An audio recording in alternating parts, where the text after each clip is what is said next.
Hey guys, so this is some real heavy stuff, tear jerking even, but bittersweet in the end. The sweetest of sweet part is that I got to see the Premier League trophy, even the Carabao Cup, but most of all the Premier League trophy, the Barclays Premier League trophy. You gotta understand, this is a once in a lifetime opportunity for me. People like me from where I live in Mumbai, maybe 10,000 miles away from England, we don't get to see the Barclays Premier League trophy up close and personal. And so I had to go there. I had to go to Asua where this event was held.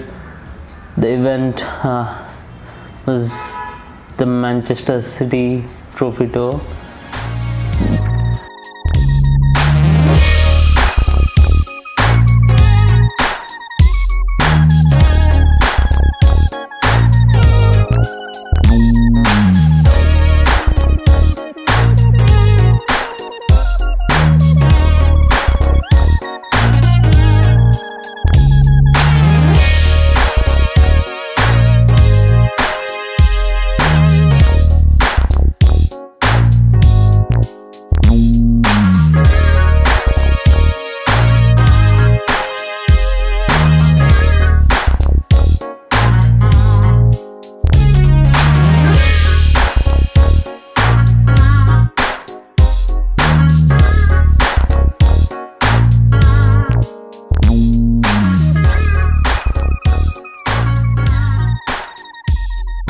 For me, not for the games that were held, not for the event that it was, just to see that Barclays Premier League trophy up close and personal for once in my lifetime. It was all one could have wished for and more, I got to click a photo with it.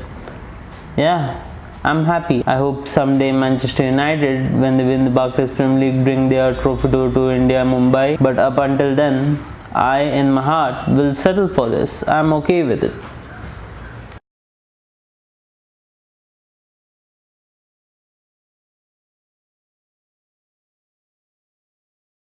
As for the happenings in Europe, UEFA Nations League is going on. Mourinho had a crucial meeting with Ed Woodward. I guess it was to say that Ed Woodward said that Mourinho's job is safe, and I think he asked him for the signings he wanted in January. Too little too late, but still something on the positive side. Another thing on the positive side was that England beat Spain and Marcus Rashford had an assist and a goal. That's good for his confidence. Whereas for Germany, it was all hell broke loose for them, and back-to-back defeats against Netherlands 3-0 was a complete shocker for them. They are last in their UEFA Nations group now, about to be relegated. They went to France later on and they were finally better, because Joachim Löw. Even after the defeat in the World Cup, he refused to let go of his crucial players, if you will, and after the defeat against Netherlands, he sort of had to. Netherlands themselves are getting past their golden generation with younger players coming through, and Germany, once Joachim Löw realized that his job was actually on the line, he couldn't afford to not let the youngsters play. He played a young team against France and he almost got the better of them. He got the better of them in the first half. In the second half, a lucky penalty and lucky header and 2 goals for Griezmann, and Germany lost back-to-back games. Germany have now lost 6 games in 2018. The first time that's ever happened, I think, in that they have lost 6 games in a calendar year. After a long time, they've had back-to-back defeats as well. I guess for the first time since 2000, the year 2000, I guess they lost to Portugal and England back then. It's not looking good for German football right now.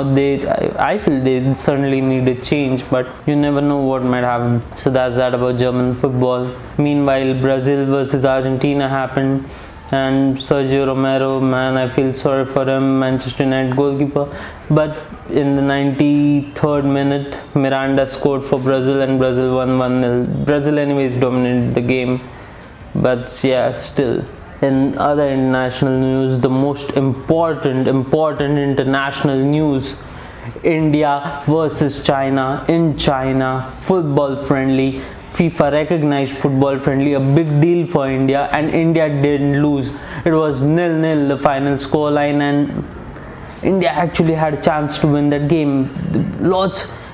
China, if you look at it, even if you look at the highlights, China dominated the game, fair play.